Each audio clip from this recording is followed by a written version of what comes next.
Chapter 1.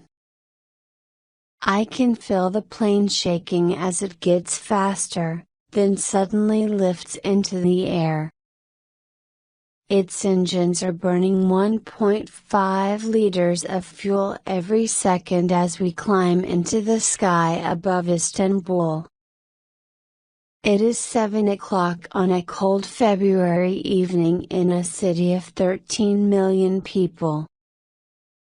Below me, people are traveling home from work in cars, buses, trains, and boats. Through the plane window, I can see thousands of lights from factories, streets, shops, houses, and ships in the Marmara Sea. The city lights look beautiful at night, but have you ever thought about how much energy they use? Where does all this energy come from? About 2 hours later, I opened the front door of my house in Adana in eastern Turkey. I can smell food cooking, and hear the sound of a TV. A red light goes on and off on the telephone. All over the house, machines are taking messages, washing, cooking, and heating the house. Perhaps you're reading this book at home. Are the lights on in your room? Are you listening to music? How many machines can you see around you right now? At this moment around the world, billions of lights, computers, TVs, and fridges are turned on. At any moment of any day, 25 million cars are driving on roads and nearly 700,000 people are flying somewhere in a plane. Most of the energy that we use for these things comes from fuels like coal, oil, and natural gas. One day soon, we will not have any more of these fuels. Where will our energy come from in the future, and how will this change our world? Chapter 2. For thousands of years, people made things with their hands. They used the power of the wind, water, and animals to travel, move, or build things. Most people burned wood to heat their homes and to cook. Then, in October 1765, a young engineer called James Watt built a machine that changed the world, a steam engine. To make a steam engine work, coal is burned to heat water, and this makes steam. The steam goes into the engine and moves the parts inside it.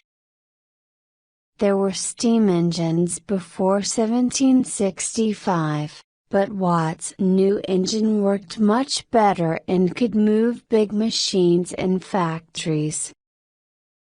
Soon people began to build factories everywhere. In the next 100 years, lots of new factory machines were invented. They made new products for people to buy. Suddenly our houses were full of new things. In many countries, thousands of people left their villages and moved to the cities to work in the factories. Poor workers worked long hours with dangerous machines, and life was very hard for them. Smoke from the burning coal filled the air in the towns. The first steam train was built in 1804. By 1850, trains and ships with steam engines were carrying passengers around the world. In the 1880s, the first power stations were built. they burnt coal to make steam for huge machines called steam turbines. When steam turbines move, they turn parts in machines called generators, which use this movement to make electricity. Soon electric lights appeared on the streets and people had electric power at home. In 1885, German engineer Carl Benz invented the first car. It used a new type of engine and a new type of fuel, petrol. Petrol burnt inside the engine to make the parts move, and this made it much smaller than a steam engine. 20 years later, factories were producing thousands of cars every year, and new roads crossed the land. Most of these cars used petrol, which comes from oil. In 1903, Orville and Wilbur Wright used a petrol engine to fly the world's first airplane. Things like the steam engine, electricity, and the car changed the lives of everyone on Earth. They also changed the way that we get energy. Today about 87% of the world's energy comes from burning coal, oil, and natural gas. Where do these fuels come from, and how do we use them today? Coal, oil, and natural gas come from things that were alive millions of years ago. Oil and natural gas come from animals that lived in the sea. Coal comes from plants that lived in wet places, such as land next to rivers or lakes. Over millions of years, far under the ground, they changed into coal, oil, and natural gas. We call these kinds of fuel fossil fuels, and the oldest ones are about 400 million years old. We have used coal for a long time. 2,000 years ago, the Roman people used it to heat their homes and make metals. We still use coal for these things today, but most coal is burned in power stations to make electricity. About 40% of the world's electricity comes from coal. Every week, somewhere in the world, a new power station that burns coal is built. To make the electricity that your fridge uses in 1 year, you need about 300 kilograms of coal. The biggest coal power stations burn 10–15 million tons of coal every year. A lot of that coal comes in ships from thousands of kilometers away. In some places, we get this coal from huge holes on the surface of the earth. In other places, the coal comes from hundreds of meters under the ground. There is not much room to move, and the temperature can be 40 degrees Celsius or more. It is difficult to get enough clean air and often too noisy to speak. Getting the coal from under the ground is dirty, dangerous work, but millions of people do it every day. Every year, about 5,000 of them die. In places like Saudi Arabia, Nigeria, and Venezuela, there are lakes of oil, called oil fields, under the ground. To get the oil, people drill holes in the ground called oil wells. Some of these wells are several kilometers deep. In other places, huge machines called oil platforms drill wells under the sea. There are often bad storms at sea, so oil platforms have to be very strong. Under the water, some platforms are as tall as skyscrapers, the world's tallest buildings. Countries with oil fields send the oil to other countries in long pipes, or in huge ships called oil tankers. The world's biggest oil tankers can carry 440 million liters of oil, that is as heavy as 350,000 family cars. Oil contains many chemicals. The tankers take it to factories where it is heated and cooled to get the different chemicals from it.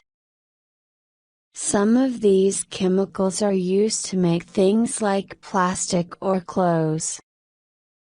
However, about 85% of the oil is made into fuels. There are different types of fuel for engines in cars, ships, and planes. The factories also make fuel for heating buildings, and for burning in power stations to make electricity. Every year, we make about 60 million new cars, and thousands of ships and planes, so every year we need more and more oil. About 2,000 years ago, people in China made pipes from tall bamboo plants. They used them to drill wells and find natural gas hundreds of meters under the ground.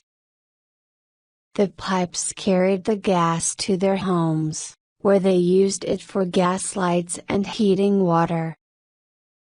Today we burn natural gas in factories and power stations. We also use it in homes for heating and cooking.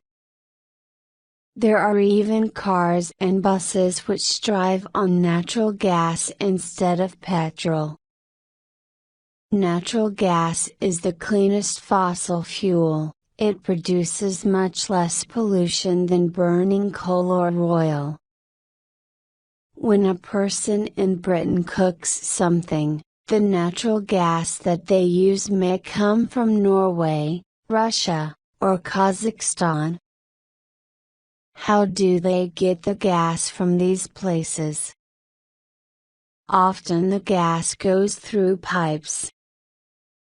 One gas pipe under the sea from Norway to Britain is 1,200 kilometers long. In other places, the gas is cooled to make it into a liquid. This liquid gas is put in ships called gas tankers. A lot of the world's natural gas is found inside a type of rock called shale. In the past, it was too difficult and expensive to get the gas from inside the rock. Now in places like Pennsylvania, in the USA, people are using water to break the shale rocks under the ground and get the gas. In the first 10 weeks of 2011, 300 new gas wells were drilled in the USA. The problem is that each well will produce millions of liters of polluted water. You have to clean all this water or keep it somewhere safe. It is always the same story. Today shale gas is the newest fossil fuel to bring good things for some people, new jobs and money, and bad things for others, pollution from dirty water. In rich countries, fossil fuels have made it possible for most people to live a very comfortable life. Will they destroy that life one day too? Chapter 3 In the waters of the Gulf of Mexico, between Mexico and the USA, there are more than 2,300 oil platforms. On April 20, 2010, oil workers were drilling on one platform when gas from the well exploded. The oil platform was destroyed and 11 workers died. After the accident, oil started to escape from the well at the bottom of the sea. It took 2 months for people to close the well. In that time, nearly 800 million liters of oil went into the sea. Ugly, black oil polluted beaches for hundreds of kilometers. Many birds and sea animals died, and people who worked in tourist and fishing businesses lost their jobs. As the world's population grows, we need more and more energy. To find enough coal, oil, and natural gas, people are digging and drilling deeper. Energy companies are searching for fossil fuels in places like Alaska and the Amazon. But pollution and accidents can cause great damage to these beautiful natural places. Burning fossil fuels produces dangerous gases. Some of them pollute our cities and damage people's health. Every year, about 2 million people die because of air pollution. Scientists think that other gases, like carbon dioxide, CO2, are changing the world's climate. If a plane flies from Singapore to Los Angeles and back, its engines produce about 7 tons of CO, for every passenger on the plane. Since the steam engine was invented, the amount of CO2 in the air has grown by 35%. CO2 catches heat from the sun, so this makes the climate warmer.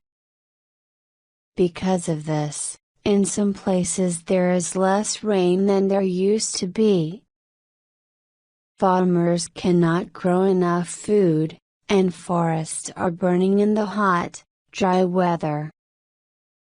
In other places, there is now too much rain, terrible floods destroy farms and houses. On high mountains and in the Arctic and Antarctic, warmer weather is heating the ice and snow and changing it to water.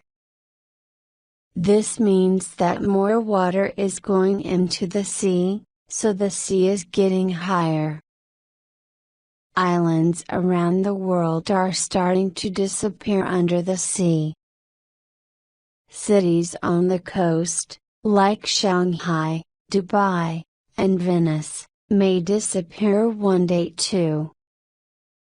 Many living things are dying because a hotter climate is changing the places where they live. From the forests of Costa Rica to the ice of the Arctic Ocean, the land is changing and animals are disappearing. The facts are frightening. Every day the world loses about 150 different types of plants or animals. At the moment, the richest countries in the world use most of the energy and produce most of the pollution. For example, the USA has only 5% of the world's population, but in any year, it uses about 25% of all the world's energy. It also produces about 45% of the world's CO2. Australia produces more carbon pollution per person than any other country. But as other countries get richer, their populations want more things like TVs, computers, and cars, and that means they are starting to use more and more energy to produce and run them. Around the world we use about 12 billion liters of oil, 19.8 billion kilograms of coal, and 10 billion cubic meters of natural gas every day. But scientists think that 40 or 50 years from now, there will be no more oil. About 20 years after that, we will have no natural gas. Finally, in about 120 years, we will finish all of the world's coal. One day, all the fossil fuels will be gone. We do not need to use fossil fuels, there are lots of other ways to produce energy. The problem is that most of the world's car engines, heating machines, and power stations were built to use fossil fuels. Changing this will take a long time, so a lot of people want to try to save energy too. The good news is that there are lots of ways to do this. Chapter 4. About half of the energy that we produce is wasted. Electricity is lost in power cables and cars waste fuel as they wait in traffic. Governments can save energy by building better power stations, for example, but we can help a lot too. What can we do to save energy? On the Santa Monica Freeway, in Los Angeles, thousands of people are trying to get to work, but they are going nowhere. A driver in Los Angeles spends about 70 hours a year in traffic that is not moving. While long lines of cars wait under the hot Californian sun, their engines are producing dangerous gases. Drivers look hungrily at their watches. Sometimes, you cannot see the sun in Los Angeles because of all the pollution in the air. It is the same every morning in Sao Paulo, Moscow, Bangkok, and many other cities. What about other ways to travel? Walking and cycling to work or school are great ways to save energy and stay healthy as well. If you cannot cycle or walk somewhere, you can still save energy if you take a train or bus instead of driving. In a lot of cities, people are joining car sharing groups. Each person in the group drives their friends to work one day a week. Everyone saves petrol and money, and there are fewer cars on the road. All the time, millions of tons of food are moving around the world, and this uses huge amounts of energy. Of course, you cannot grow tea in Iceland or rice in Qatar, so we have to buy food from other countries. It is great to eat Italian spaghetti or enjoy a hot cup of Kenyan coffee, but it is also good to think about where some of the food on our table comes from. If we want to save energy, we can't try to buy more things that were produced in our country. In Turkish supermarkets, for example, you can buy bananas from Anamur, in Turkey, or from Ecuador, which is 12,000 kilometers away. People say you should not go into a supermarket when you feel hungry, and it is probably true. Supermarkets are full of fantastic things, and it is easy for hungry shoppers to buy more food than they really need. In European countries, each family throws away more than $1,000 of food every year, 20 to 25% of all the food that they buy. Some of that unwanted food has come in ships from the other side of the world. So next time you go shopping, it may be a good idea to eat something first. Imagine 2 power stations working 24 hours a day, 365 days a year. That is how much energy people in Britain waste by leaving things like TVs on standby, turned on and ready to use. Did you know that leaving a TV on standby all day can use the same amount of power as watching it for an hour? How many machines are on standby in your house? Can you turn any of them off? When you turn on a normal light bulb, only 10% of the electricity it uses turns into light, the other 90% is wasted as heat. Using energy-saving light bulbs saves 80% of that electricity, and you can use them for much longer too. Do you like to heat your house to 26 degrees Celsius in the winter or cool it to 18 degrees Celsius in the summer? Half of the energy that we use at home is used to heat or cool the house. You can save a lot of energy if you keep your house at 22 degrees Celsius all year and put on warmer or cooler clothes. It also takes a lot of energy to heat water. When you make a hot drink, it is good to heat just as much water as you need, not more. Rubbish every day. People in Greece throw away 8 million plastic bottles. Around the world we produce millions of tons of rubbish every year. Some of this rubbish is recycled, but most of it is thrown into big holes in the ground. Rubbish like this may be dangerous for animals and people for hundreds of years.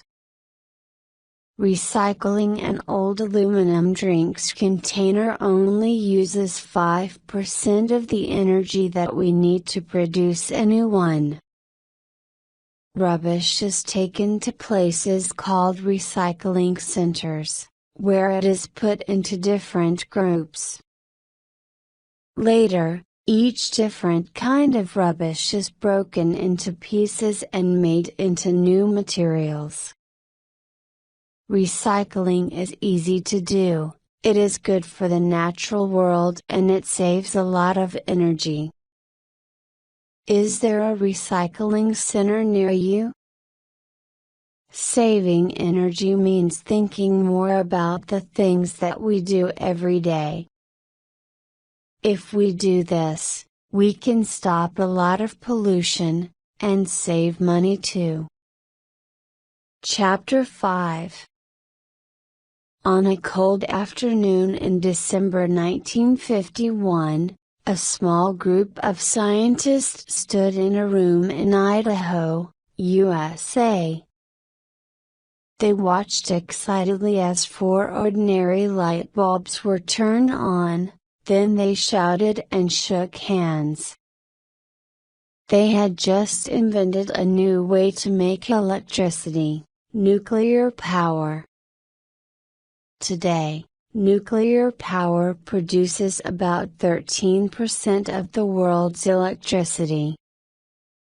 1 kilogram of nuclear fuel can have as much energy as 1.5 million kilograms of coal. When nuclear power was invented, some people thought it was the answer to all our energy problems. Today, many people are afraid of it.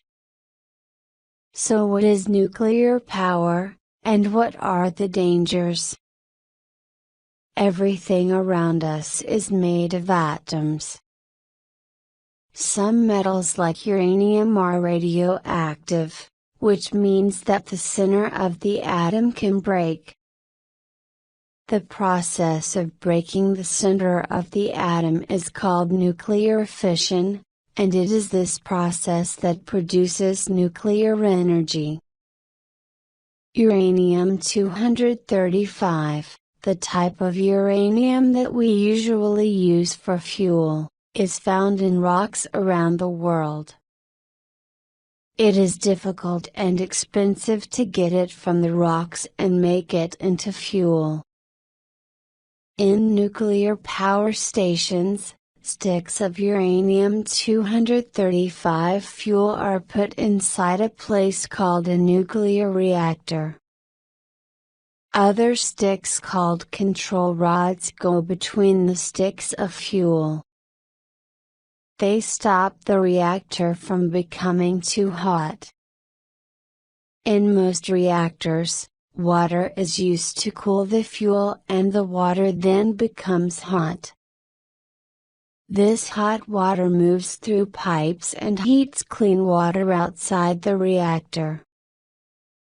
The clean water turns into steam that moves steam turbines. Energy from nuclear fission travels through other things.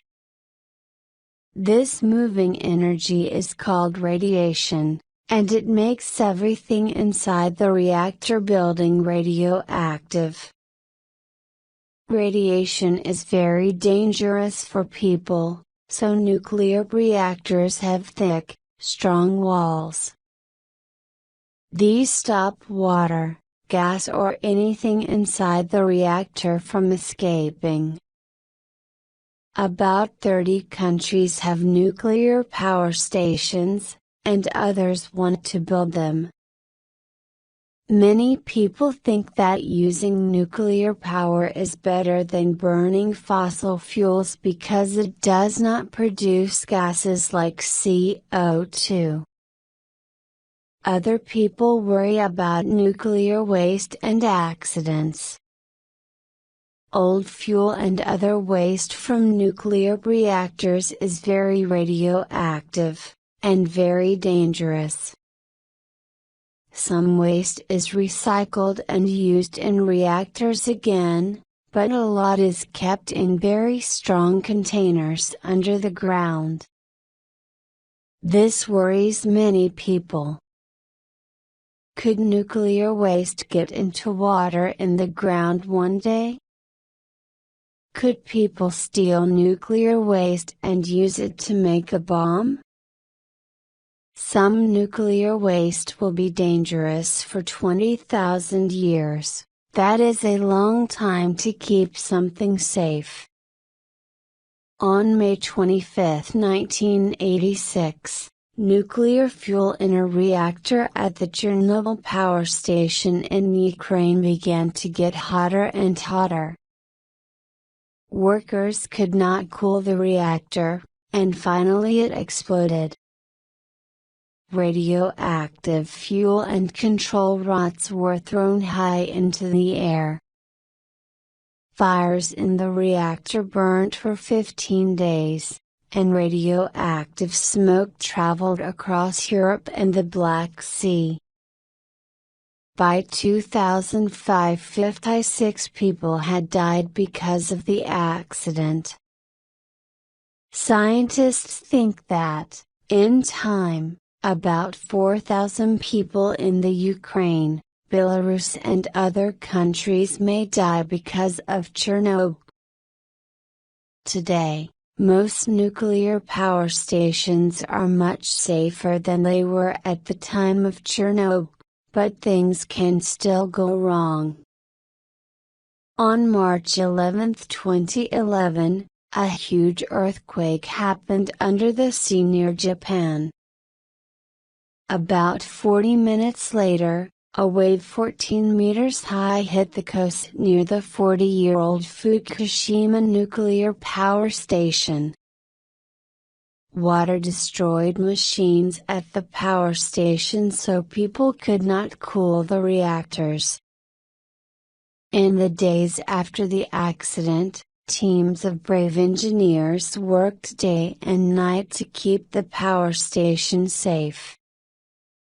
There were big explosions, and radioactive gas went into the air. Later, radioactive water went into the sea. Much less radiation escaped from Fukushima than from Chernobyl, but it showed the world that safety in nuclear reactors is still terribly important. Around the world, scientists are trying to build a new type of nuclear reactor. If they succeed, nuclear power will be much safer, and it will also become much more important. The new reactors will get energy from nuclear fusion. Nuclear fusion happens on the sun, and it produces a lot more energy than nuclear fission. Inside the sun, atoms of hydrogen join together to make bigger helium atoms, and this produces a huge amount of energy. Future nuclear fusion reactors will not produce much waste, and they will also be safer because you can stop the fusion process quickly. So why are we not using them today? Imagine trying to put the sun inside a room, and you will understand how difficult it is to build a fusion reactor. To start nuclear fusion, the atoms in the fuel must reach temperatures of about 150 million degrees Celsius. At the moment, people are trying different ways to start nuclear fusion and keep the hot fuel from touching the sides of the reactor, but it is very difficult. In the future, we may power our cities with nuclear fusion, but we have to find answers to a lot of problems first. While nuclear fuels continue to provide power in many countries, scientists keep looking for new fuels that are clean and safe, and some of their ideas are quite unusual. Chapter 6. Imagine growing fuel on trees or getting it from rubbish. Imagine cars that run on air or produce water, not pollution. All around the world, people are making surprising new fuels. Biogas is made from plants or natural waste by living things called bacteria. They break the waste down and produce gases like methane and carbon monoxide. In most places, the gases pollute the air, but at Bandarns near São Paulo in Brazil, pipes take the gas from under the ground. The gas is burnt at a power station to produce electricity for 400,000 people. Villagers in India use animal and food waste to make biogas. Bacteria break the waste down in a special container, and the gas is used for cooking and lights. Just 1 kilogram of waste produces enough biogas to make a light work for 4 hours. In Sweden, they even make biogas for cars from toilet waste. A year's waste from 70 toilets makes enough fuel for a small car to travel 16,000 kilometers.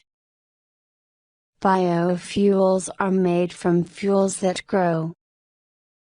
The oldest biofuel is wood, but today we are using different kinds of plants, and even old coffee, to make new biofuels. The problem with some biofuels is that it takes a lot of land to grow the fuel, which means less land for growing food. If you want to fly a Boeing 747 plane the 350 kilometers from London to Amsterdam on coconut biofuel, you will need to grow about 3 million coconuts. There is another problem too. People may destroy forests to grow plants for biofuel. In Brazil, cars and buses have used a fuel called bioethanol for years. Bioethanol is great because we make it from the waste parts of plants that we already grow for food. Most Brazilian bioethanol is made from sugar cane, the tall plant that we grow for sugar. The sugar cane is broken up in machines, and the liquid is taken to make sugar. The rest of the plant is turned into paper or used to make bioethanol. Even the electricity that the bioethanol factories use comes from burning sugar cane. Burning biofuels produces gases like CO2, but when we grow them, the plants take CO out of the air. Because of this, sugarcane bioethanol produces 78% less CO than petrol. The newest biofuels are made from very small living things called algae. Algae produce more energy than other biofuels, and they can grow in places where we do not grow food, like seas and wasteland. In the future, people want to change the way that some bacteria and plants grow. In this way they hope to get biofuels that work better or grow in different places. One day there may be huge algae farms in the sea, and many buildings may grow biofuel plants on their roofs. Electric cars did not burn fuel. Devices called batteries keep electricity and use it to power the engine. People have driven them for years, and they are a great way to have less pollution in city centers, but where does the electricity come from? It may come from burning coal, for example. Future electric cars will not need to get electricity from anywhere. People are developing new batteries which use a metal called zinc. When zinc mixes with oxygen from the air, a chemical process makes electricity. When the battery is finished, the zinc can easily be recycled and used again. The cleanest fuel is hydrogen. When hydrogen burns, it just makes water. We already have cars and even helicopters that use hydrogen, but this gas is difficult to produce. Today, most hydrogen is made from fossil fuels, and this produces pollution. About 4% of hydrogen is made from water, but this process uses a lot of electricity and can be dangerous. In 2010, engineers invented a machine which uses energy from the sun to make hydrogen. Other people are trying to use bacteria to make it. These clean ways of making hydrogen are still very new. If they become cheaper, we may all drive hydrogen cars in the future. Scientists are developing lots of new fuels, but it will be a long time before most of us can use them. The biggest problem is finding the money to make the necessary changes to things like cars and petrol stations. For example, there are about 140,000 petrol stations in the USA today, but only 2,800 of them sell bioethanol. Renewable energy is energy which comes from things that go on and on, like the sun or the wind. Some of the fuels in this chapter are renewable, and some are not. Biofuels are renewable because we can grow them again every year. Hydrogen is a renewable fuel when we make it from water but not when we make it from fossil fuels. In the next few chapters, we will look at some other types of renewable energy.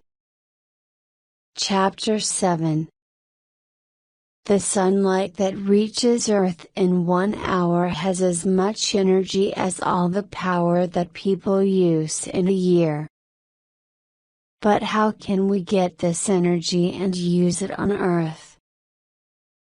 Solar means coming from the sun, so when you use sunlight to make things hot, it is called solar thermal power.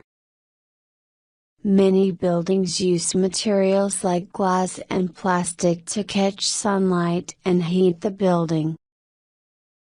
In Africa, people use solar cookers. When light hits the surface of the cooker, it is reflected into the middle. The middle becomes hot enough to heat water or cook food. In countries like Turkey and China, people put solar water heaters on their roofs. These are metal and glass boxes with water pipes in them. The glass catches heat and the metal reflects sunlight onto the water pipes, which carry the hot water down into the houses. We can use sunlight to make electricity too, with devices called solar cells, which are made of silicon. When sunlight hits the silicon, particles inside it move, and this makes electricity. One solar cell does not produce much power, so we put the cells together to make big solar panels. At the moment, the best solar cells can only use about 25% of the sunlight that hits them, and they are an expensive way to produce electricity. But people are inventing better and cheaper solar cells all the time. In the future, we will use it to do more and more things. You can already buy solar lights, solar radios, and small solar panels for things like computers and phones. We can use solar power to travel too.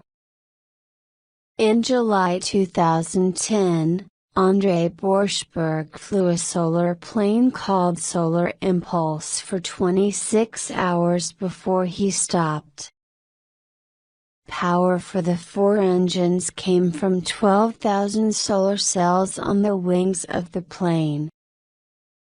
It was able to fly at night because of batteries inside the plane which kept solar energy.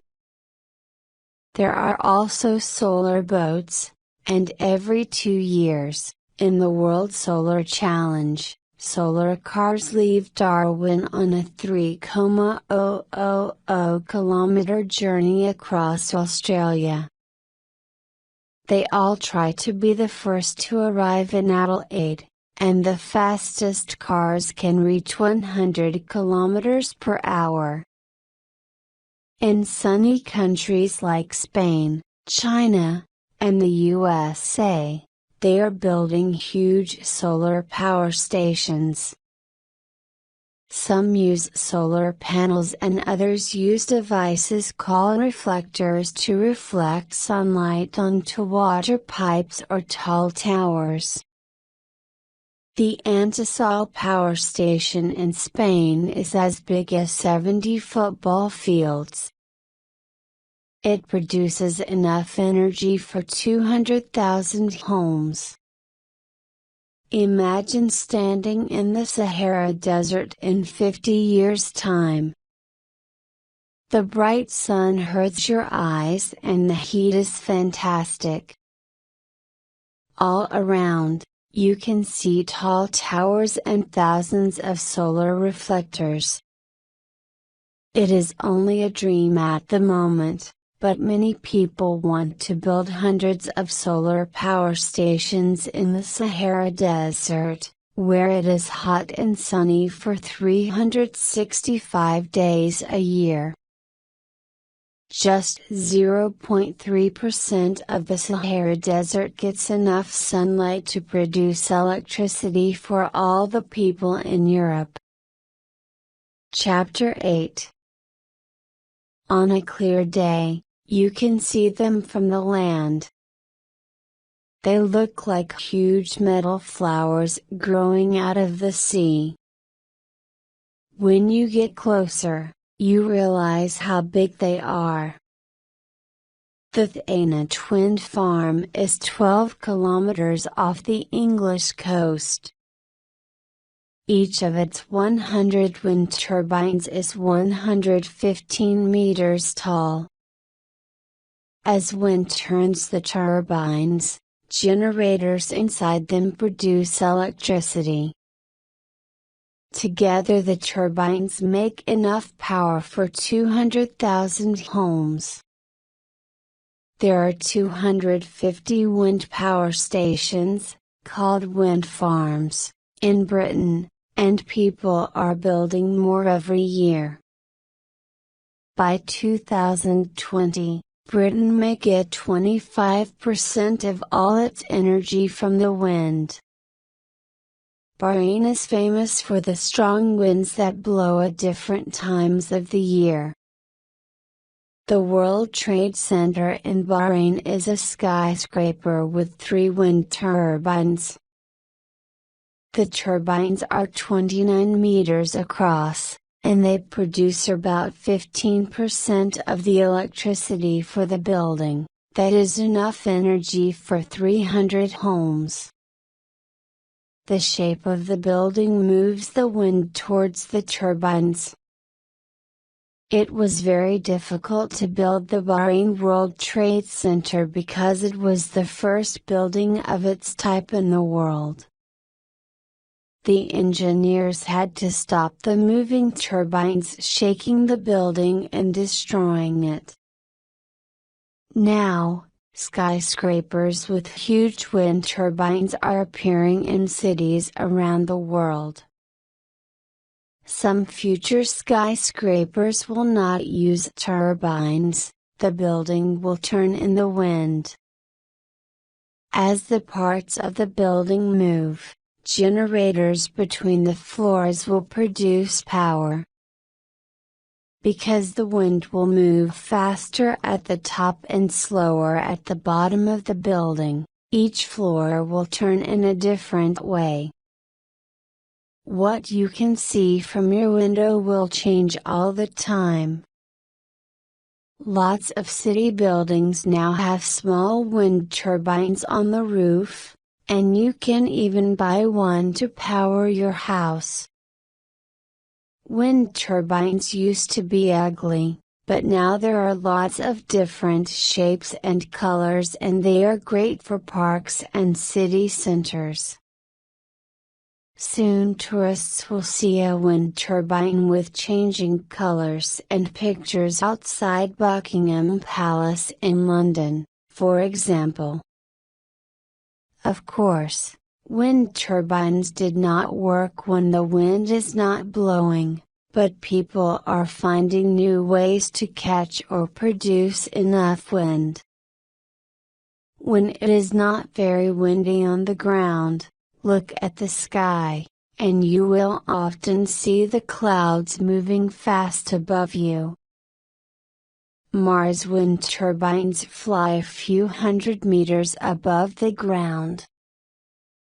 Their shape makes them turn in the wind, and that produces electricity. Long cables tie them to the ground and carry the electricity.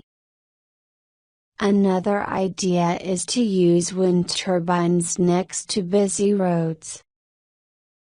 As cars go past, they move a lot of air, and this drives the turbines. In Jinshuan, China, a tall tower stands in a field of glass. The sun heats the air under the glass. The hot air moves up the tower and wind turbines inside the tower make electricity. In the future, people are planning to build towers like this in places like Australia and the USA. Some of them will be higher than the tallest skyscrapers in the world. We have used the wind to sail for thousands of years, but the engines of today's big ships use diesel fuel, which comes from oil. However, some new passenger ships have both engines and sails. The sails on these modern ships are moved by computers so they can move and catch the wind, saving the ship a lot of fuel. Sky sails are another great idea because you can use them with any ship, even old ones. They fly about 200 meters above the ship and help to pull it through the water. How about sailing to work in a car that uses the power of the wind? The green bird looks like a plane or a boat, but it moves on land. Sometimes it can reach 200 kilometers an hour. The green bird uses clever technology to move 5 times faster than the wind. The Netherlands is a country of windmills, old buildings with sails that turn in the wind. The country's 1,200 windmills are hundreds of years old, and they are used for lots of things, like moving water and making machines work.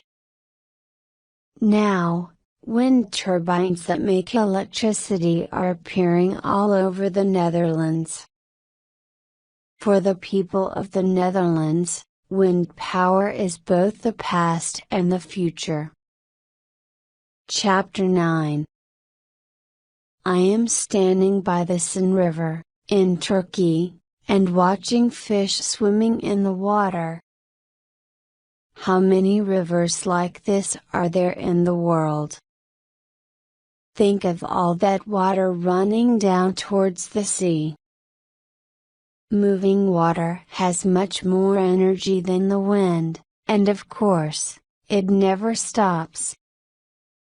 A hydroelectric power station uses the power of water to produce electricity. The Itaipu Dam, between Brazil and Paraguay, is one of the largest hydroelectric power stations in the world. It took 40,000 workers 9 years to build it, and engineers had to move the Parana River, one of the greatest rivers on Earth. The Itaipu Dam is as tall as a skyscraper. Behind a dam, water is kept in a lake called a reservoir. Water from the reservoir moves down through huge pipes in the dam. The water turns turbines, which turn generators to produce electricity. The Itaipu Dam produces 90% of Paraguay's electricity as well as enough power for 600 million people in Brazil. Dams can be good in many ways. In Egypt, there used to be terrible floods on the River Nile after heavy rain, but the Aswan Dam has stopped the floods. Water stays behind the dam in Lake Nasser, and farms can use this water when it is dry. In Turkey, 5 dams on the Euphrates River have changed the land around them. Farmers can grow much more food, and people from the cities spend their weekends enjoying the beautiful lakes. The biggest problem with dams is that they cover a lot of land. Beautiful places and old buildings often disappear under the water, and people have to leave their homes. After engineers built the Itaipu Dam, people in boats worked hard to save animals as the water flooded the forest. They also moved thousands of trees and plants to higher places. At Abu Simbel, in Egypt, people saved 3,000-year-old Egyptian buildings from the waters of Lake Nasser. The huge buildings were cut into pieces, then built again in a higher place.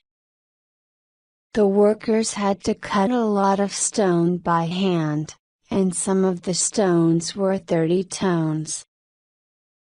You do not have to build a huge dam to get energy from rivers. A lot of people in Africa and Asia make hydroelectric power themselves. They put pipes and little turbines into rivers in places where the water is moving fast. This produces enough electricity for 1 or 2 houses, or sometimes a village. The smallest turbines only cost about $20. There are more than 100,000 of them in rivers in Vietnam. Of course, we do not have to get power only from rivers. 97% of the world's water is in the sea. Now we are beginning to use it. In 2008, passengers in planes flying to Porto, Portugal, looked down and saw 3 strange shapes in the water a few kilometers from the beach at Agucadaura. Each of these big red shapes was 142 meters long. In fact, this was the world's first wave farm, and the strange shapes were wave power generators. In the future, we may see many more farms like these near the Portuguese coast, getting power from the restless waves of the Atlantic. When wave power generators go up and down on the water, liquids inside them move. The liquids turn turbines or push other devices to generate power. Long cables under the sea carry the electricity to the land. The great thing about wave power is that you can get electricity 24 hours a day. The problem is that the waves can be too big. Storms can destroy the machines or break the cables. Getting power from the waves is still very difficult, but people are developing new devices all the time. In May 2010, a ship pulled a 200-meter wave power generator through Atlantic waters to Orkney, north of Scotland. In a few years, 65 more machines will join it, and together they will produce power for about 30,000 homes. Building and using the generators will mean new jobs for hundreds of people in Scotland. Near New York City, 6 turbines sit at the bottom of the East River. They are 5 meters across and they look like wind turbines, but they get energy from seawater that moves past them twice a day. In places where rivers join the sea, the water can go up and down 10 meters or more, so it moves very fast and has a lot of energy. To use this energy, we can put turbines under the water or build dams. The world's biggest dam that uses the power of the sea is at Lorient, in France. It is more than 300 meters long and its 24 turbines produce enough power for a city of more than 200,000 people. Near the coast of Kona, Hawaii, the weather is sunny and the sea is very deep. The water is warm at the surface, but 1,000 meters below this it is 10-20 degrees Celsius cooler. People use this temperature difference to make power. Power stations like the one at Keyhole Point in Hawaii use liquids like ammonia that become a gas at low temperatures. Warm seawater heats the liquids so they turn into gas. The gas moves turbines to generate electricity. Colder water from deeper under the sea turns the gas back into a liquid, so we can use it again. Many countries already get a lot of their energy from water. For example, Norway gets 99% of its electricity from hydroelectric power. We have used hydroelectric power for years, but in the future, people will get more energy from the sea too. We are still learning how to do this, but there are lots of possibilities. After all, 70% of our planet is covered by water. Chapter 10. Imagine you are swimming outside in the beautiful blue waters of a hot pool near Reykjavik, Iceland. Snow is falling all around you, but the water is warm. After a relaxing swim, you catch a bus into the city, then walk home through the streets. It is very cold, and the trees are heavy with snow, but there is no ice on the pavement. Why?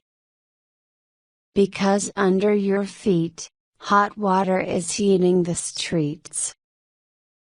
Geothermal energy comes from heat under the ground, and people have used it for thousands of years. The Romans used geothermal water to heat bathhouses. In New Zealand, Japan and Iceland, people enjoy swimming in geothermal pools. Iceland has cold winters and short summers, but it is also a land where hot water and steam come up from under the ground. In some places, the steam is 250 degrees Celsius. Iceland's 5 geothermal power stations use the steam from wells to drive turbines and produce about 25% of the country's electricity. In other places, machines called pumps take hot water from the ground and send it through pipes to houses, and 87% of the buildings in Iceland get their hot water and heating in this way. Hot water under the roads and pavements keeps them clear of snow and safe in the winter. In places like Iceland, steam comes out of the ground naturally. In other places, pumps send cold water down through pipes to hot dry rocks hundreds of meters below. The rocks heat the water and make steam. A second pipe takes the steam from under the ground. How safe is geothermal power? The answer is that it is not usually dangerous, but it can be. It is often difficult to drill geothermal wells. The steam can explode from the well, and it can bring dangerous gases with it too. Pumping cold water into the ground is not always safe either. In Basel, Switzerland, a geothermal power station which used cold water was closed after only 6 days, because in that time, there were 10,000 small earthquakes. Today we only get geothermal energy from places where very hot rock lies close to the surface. However, the rocks become hotter as you go deeper everywhere on Earth, because the center of the Earth is about 5,500 degrees Celsius. The problem is that in most places you have to go down about 10 kilometers to find enough heat. Some oil wells are already this deep, but it is very expensive to drill them, so people do not do it yet for geothermal wells. How hot is the ground under your feet? In most places around the world, if you dig down about 3 meters, the ground temperature is 10–16 degrees Celsius all year. Devices called heat pumps use this heat to turn a special liquid into a gas. The gas moves through pipes next to water. As the gas loses heat energy and becomes a liquid again, it heats the water. In cold countries, hot water from heat pumps is used to heat buildings like schools, houses, and swimming pools. When some materials become hot, particles inside them move, producing electricity. These are called thermoelectric materials. On a summer day, the streets of a city become very hot. A road can be 70 degrees Celsius. In the future, some people want to put thermoelectric materials under the roads. This could change the heat into electricity for things like street lights. Chapter 11. In 1988, a plane called Daedalus flew 115 kilometers between the Greek islands of Crete and Santorini. It is a very short flight for today's airplanes, but this plane did not have any engines. The power for the plane came from the pilot. He used his legs like someone riding a bicycle to make the plane go forward. In a time before modern machines, people used the power of their bodies to build the Great Wall of China. Today, people power is back. In a small village in Malawi, Africa, children shout excitedly as they play on a merry-go-round. It is the favorite meeting place for all the village children. As they turn around and around, a pump uses their movement to bring water up from a well under the ground. In Africa, Getting clean water is a problem for many people. They may be many kilometers away from rivers, and river water is not always clean. Getting clean water from under the ground can be difficult, because pumps with engines are expensive to use and they often break. These merry-go-round play pumps mean that villages and schools can have clean and safe drinking water, and the children can have fun too. When you run, you have a lot of energy which comes from the movement of your body. When you suddenly stop, your body loses this energy. We already have watches and small medical devices which can use energy that we make when we move. In the future, people like police officers and soldiers may wear devices on their legs to catch this lost energy and keep it in batteries. They could use the power for computers, radios or other devices. In December 2008, most people walking across Hachiko Square, Tokyo, probably did not notice 4 yellow squares on the pavement as they hurried to work. The squares were made of special materials that make electricity when they change shape. When people stood on the squares, the shape of the materials changed and they produced electricity. The squares were only there for 20 days, but in that time, they produced enough power to make a TV work for 1,400 hours. Imagine putting these squares under all the roads and pavements in Tokyo. One day, we may turn our streets into power stations.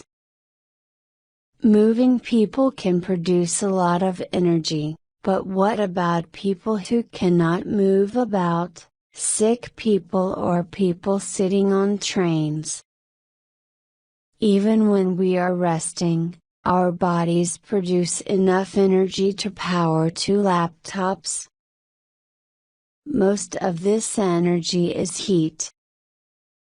Now people are developing medical devices which get their power by changing body heat into electricity. Soon doctors will use them to do things like getting information about their patient's blood, for example.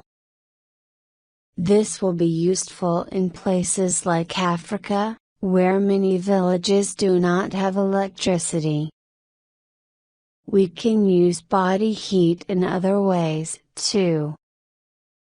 Every day, 250,000 people use Stockholm's central station. They eat and drink, carry heavy bags, and run to catch trains, and their bodies produce a lot of heat when they do these things. Inside the station, heat pumps take heat from the air and use it to heat water for a nearby building. It is a great way to get free energy. All you need is a lot of people. Chapter 12.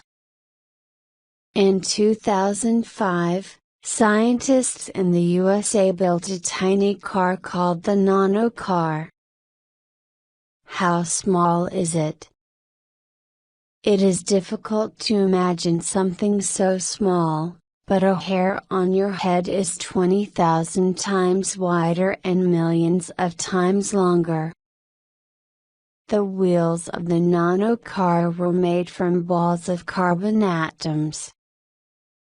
Scientists used heat to move the wheels and drive the car. Nanotechnology is building things from atoms or from molecules, which are atoms joined together, like H2O. In the future, We will use it to make tiny machines called nanobots. Millions of these machines will do things like clean waste and build or fix things. Doctors may use them to help sick people. They could travel through our bodies and fix damage inside us. Tiny generators called nanogenerators will produce power. They will get energy from light or from movements around them, for example, blood moving around your body or sound moving through the air. In the future, we may print nanogenerators onto materials for making clothes. They may power the phones in our pockets, heat our clothes in cold weather, or change the colors of a favorite dress. Scientists have already invented the first nanogenerators, tiny solar cells. Most solar cells only use the light that people can see. Nano-solar cells can also use a different kind of light called infrared light. Hot things produce this light all the time, even in the dark. We already use nano-solar cells for making thin solar panels, but they are still very new. One day we may add them to liquids which we can put onto the outside of houses and cars. They will use the electricity that the nano-solar cells produce. While some people are making solar cells which are too small for us to see, other people want to put huge solar panels into space. We will read about them in the next chapter. Chapter 13. Imagine that the date is 2095. You live in a world without toil. Far above you, huge shapes are moving across the sky, but you cannot see them from the ground. Like many places in the world, your city gets a lot of its energy from power stations in space. It does not sound possible, but it may happen one day. We have used solar panels in space for years. For example, they power the satellites that move around Earth and send us information about the weather. Now some people want to send solar energy back to Earth. How will they do this? They plan to make huge solar panels from very light materials and pack them into small containers. When they are in space, they will open and join together to make solar power stations. Space solar power stations will take energy from the sun and send it back to Earth, where we will change it into electricity. Gases and clouds stop a lot of solar energy before it reaches the Earth, but this is not a problem for solar panels in space. If they move around the planet, they can stay where the sun is and work 24 hours a day. A company in California plans to put the first panels into space in 2016. They will produce enough electricity for 250,000 homes. When we send spacecraft to other planets, we often have to find unusual ways to power them. Some have engines which produce special atoms called ions to push them forward. Others use nuclear fuel. In 2010, a Japanese spacecraft called IELTS began sailing towards Venus. When particles from the sun hit its solar sails, they pushed the spacecraft forward, like the wind pushes the sails of a ship.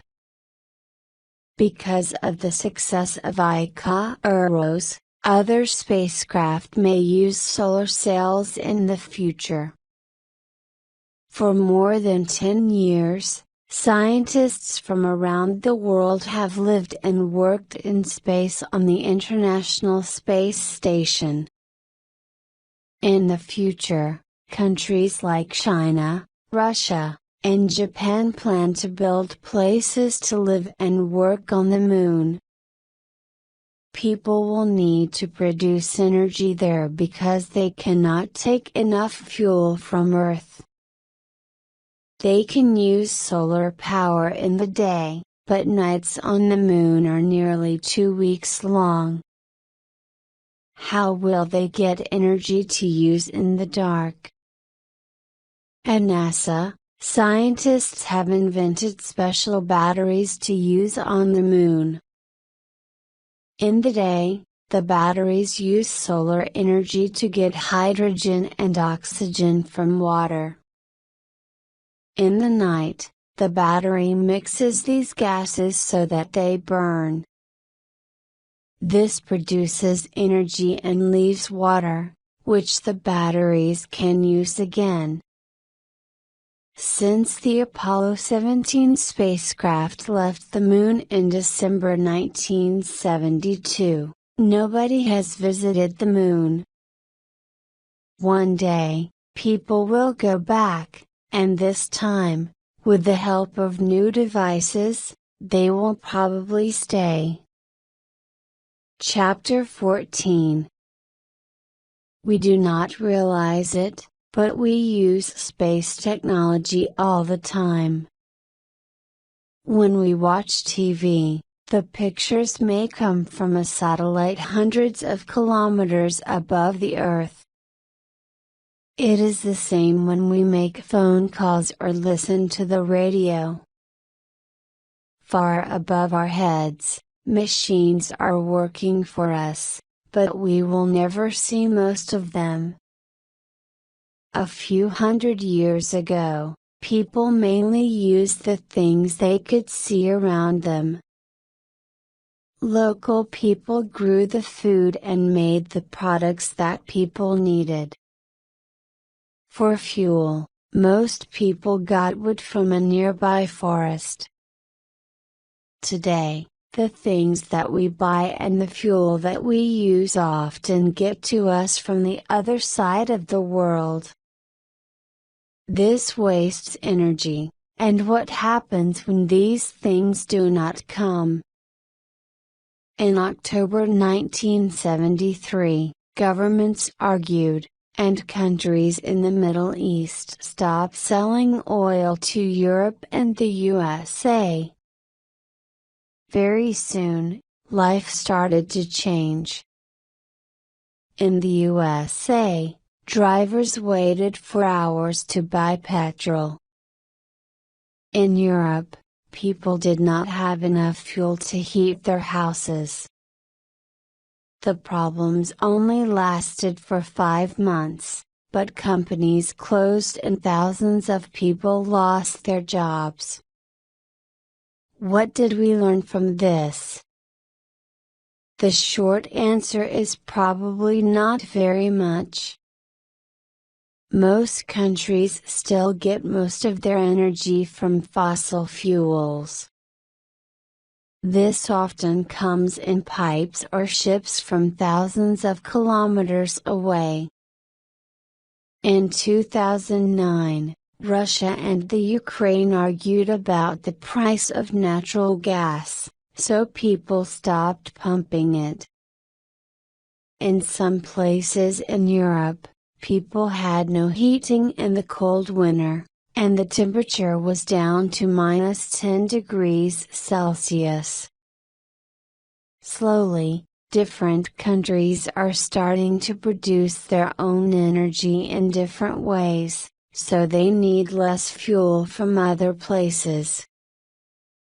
Brazil already produces a lot of biofuels, and Norway and Iceland get most of their power from hydroelectric and geothermal energy. In the future, sunny Spain may get a lot of power from solar energy, and stormy island countries like Britain will use wind turbines and wave power generators. Today we produce electricity in huge power stations and send it through cables to places far away. This wastes a lot of energy. Big power stations lose heat, and more energy is lost when the electricity travels through the power cables. Surprisingly, about 66% of the energy from burning fossil fuels in power stations never reaches our homes. Sometimes a group of power stations stop working or big power cables burn. When this happens, the lights of big cities may go out. Trains stop running and people sleep in their offices because they cannot go home. So what can we do about these problems? Is there a better way to make and send electricity? We may not find an answer to all these problems, but producing more power locally will help. In the future, we may produce some of our electricity nearer to our homes. As new energy technologies become cheaper, we will use them in more and more places. People may get their electricity from a wind turbine in their street or a wave power generator at a local beach, and not from a big power station on the other side of the country. Our houses will make more electricity too. Many will have solar panels or wind turbines on their roofs. We may also put tiny turbines in kitchen and bathroom water pipes. Heat pumps in our walls may make hot water for the house, and perhaps the floors under our feet will make electricity when we walk on them. Each of these devices will only make a little power, but when we put them together, they will make a lot. Making things locally. Why is it better to buy books and music that go straight to a computer instead of onto paper or plastic? The answer is that it saves a lot of energy. It saves fuel and materials for making the products and their containers as well. In the future, some companies will save energy by making things in a different way. Recently we have invented printers which print real objects from computer designs. Now they can even print objects with moving parts. Instead of making things like sports shoes and phones in factories and sending them to other countries, companies may sell designs for them. People would buy the designs and print the products at local object printing shops, or even at home. Object printing will be great for small products, but what about making something big, like a car? In 2010, visitors to a car show in Los Angeles were shown a very different way to make cars. There were extraordinary designs for cars made from extra light and extra strong materials. The most surprising idea was the Maybach DRS, a future car which will make itself from living materials. It will grow like a plant. If we can invent living materials, they will get energy from the sun in order to grow. Scientists will develop special ways to tell these materials to grow into the parts of a car, or something else. Slowly the parts will appear, like fruit growing on a tree. Instead of sending heavy metal car parts in chips, companies will buy and sell the information that they need to grow the different parts. When we throw away living materials, bacteria in the ground will break them down into pieces. They will not produce any rubbish or pollution. In the future, people may want to grow many different products, like chairs and houses. Living materials are still just an idea, we have not made them yet. But one day, our factories may turn into farms. Imagine a world where products change when we want them to. It sounds like something from a Hollywood film, but a lot of people are studying this idea in universities around the world. They think that one day, millions of nanobots will join together and make themselves into objects at home. Each nanobot will be too small for our eyes to see. The objects will change when we want them to. Computers will tell the nanobots to move and become a different shape. If this happens one day, we will not need to throw anything away. If there is an object that we do not need, we will make it into something else. Imagine a desk which becomes a chair when you do not need to work, or a coat which gets longer when it trains. It sounds impossible, but some scientists believe that it will happen in 50 to 100 years. Chapter 15. Today, about 7 billion people live on Earth. In 2050, the population will be more than 9 billion. This means millions more cars, TVs, fridges, and computers, and many other machines that we have not invented yet. Where will we get the energy for all these things? In this book we have read about lots of ways to produce and save energy. Some ideas are very old.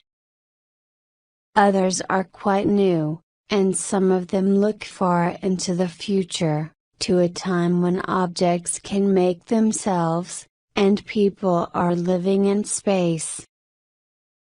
Which energy technologies will we use most in the future? We do not know the answer to this question, but we do know that we cannot use fossil fuels. 10 years ago, people argued about the idea that pollution from fossil fuels was changing the world's climate. Today, scientists agree that it is, and they think it is happening very fast.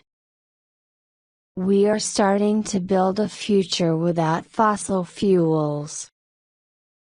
Turbines are appearing in rivers and on hills around the world, and people are starting to use new fuels. Every year, scientists are inventing new ways to make electricity from the things around us. We know a lot of ways to save energy, and some of us can even try to produce it ourselves. The big question is, can we change in time, before we destroy a lot of the natural world? And the answer? We will have to wait and see.